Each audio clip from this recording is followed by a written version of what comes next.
True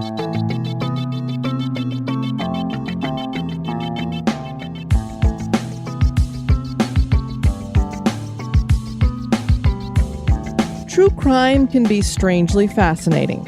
This true crime is odd, macabre, and haunted. I'm Diane, your guide into the shadows. Welcome to Phantasmal Crime.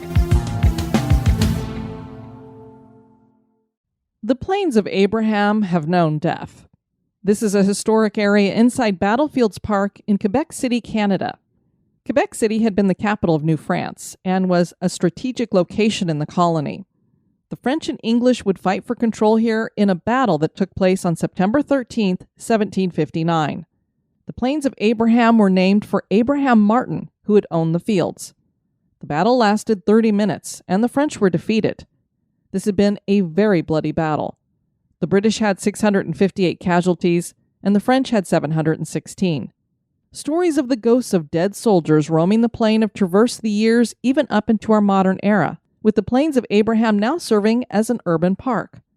Before the park, this was a place few would wander, as it had a reputation for being a hiding place for criminals. Then it became a spot for executions to be carried out. And that is why there is a female ghost that roams the Plains of Abraham. Everyone calls her La Corriveau.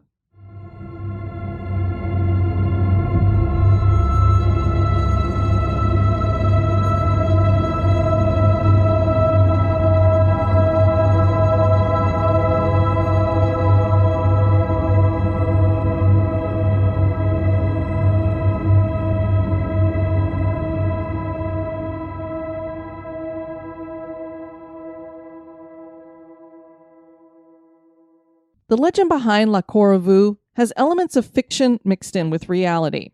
She has one of the worst reputations of any woman in Canada, and many refer to her as the Canadian axe murderess. La Corriveau was Marie-Joseph Corriveau, who was born in 1733 in Quebec.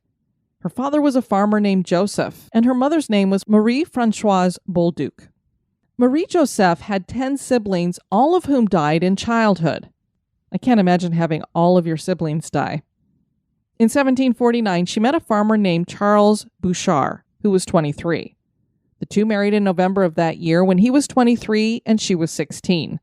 The couple had 3 children, a daughter named Marie-Françoise, a daughter named Marie-Angelique, and a son named Charles. Her husband Charles died in 1760, and no one thought anything about it until Marie was later arrested for the murder of her second husband. Now people wonder if she murdered her first husband as well. And the manner of murder is chilling, as legend claims she poured molten lead into his ear while he slept. So basically, she melted his brain. And I'm trying to figure out how there was no coroner that picked up on that noticed this was an issue. Very strange. 15 months later, Marie married farmer Louis Etienne Dudier, and this was on July 20th, 1761. This does not seem to have been a happy union. Before long, Louis was on bad terms with not only his wife, but his father-in-law.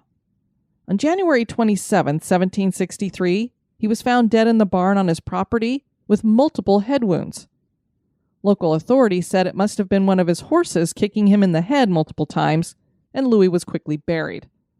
But it wasn't long before rumors started to make their way around locals that the death was fishy. The British Army had New France under their jurisdiction at that time, and they heard the rumors floating around that people thought Louis had been murdered. An inquiry was called, which opened on March 29, 1763. Joseph Corriveau and his daughter Marie-Joseph were both charged with murder, and a military tribunal was held under 12 English officers and presided over by Lieutenant Colonel Roger Morris. There were many witnesses, and one of the key witnesses was Joseph's niece and Marie-Joseph's cousin, Isabelle Sylvain. There were neighbors as well, one named Claude Dion, whose testimony was described as imaginative. Several witnesses seemed to contradict each other, and Joseph's defense lawyer, Jean-Antoine Saillon, tried arguing that point. But this fell on deaf ears. The tribunal of officers ruled that Joseph was guilty of murder, and he was given a death sentence. Marie was found guilty of being an accomplice, and she was sentenced to be flogged with 60 lashes and then branded with the letter M on her hand, of course, for murder. The tribunal also recognized that Isabel had perjured herself because she changed her story several times, and she was sentenced to be flogged with 30 lashes and branded on her hand with the letter P for perjury. None of the sentences were carried out because Joseph Corriveau confessed to the Jesuit superior, Augustin Louis de Glapion, that his daughter had killed her husband all on her own. He went on to say that the crown attorney, Hector Theophilus Cramery, had misinterpreted the facts because Isabel had perjured herself and the other witnesses had embellished their testimonies. A second tribunal was launched several days later, and this time Marie Joseph confessed. She admitted that her husband had been treating her poorly, and so she took an axe and hit him in the head twice while he slept. Then she dragged his body out to the barn and placed him near the horses, and then went about telling everyone that he'd been kicked in the head several times. A new sentence was pronounced, and Marie was sentenced to die, and it would be in a grotesque way that would spawn decades of lore. Marie was to be hanged, and then her body would be exposed in chains, which ended up being a hanging iron cage for an indefinite period. The execution took place on the Buttes à Neuville, near the Plains of Abraham, on April 18, 1763. And Marie was placed in the iron cage and set up at Point Levy, which is today known as Lausanne. She remained in sight for over a month at what is today the Temperance Monument. Governor James Murray authorized its removal. Joseph Corriveau was discharged with a certificate of innocence, and Isabel was also let off. And this is where things get weird and the lore gets started. The removal of the body was maybe not officially ordered to come down. The residents of Point Levy were tired of the gruesome sight, and women and children were frightened. They claimed to hear strange noises near the cage. When the request for removal wasn't granted, some men of the city decided to take matters into their own hands, and they pulled down the iron cage and dumped it in the cemetery. People who didn't know that this had happened all assumed some kind of sorcery had taken place, and that Marie had somehow made herself disappear. Others who heard the noises of the cage being taken down and the rattling of bones assumed that La Corriveau was now a walking spirit. The Point Levy Church was burned in 1830.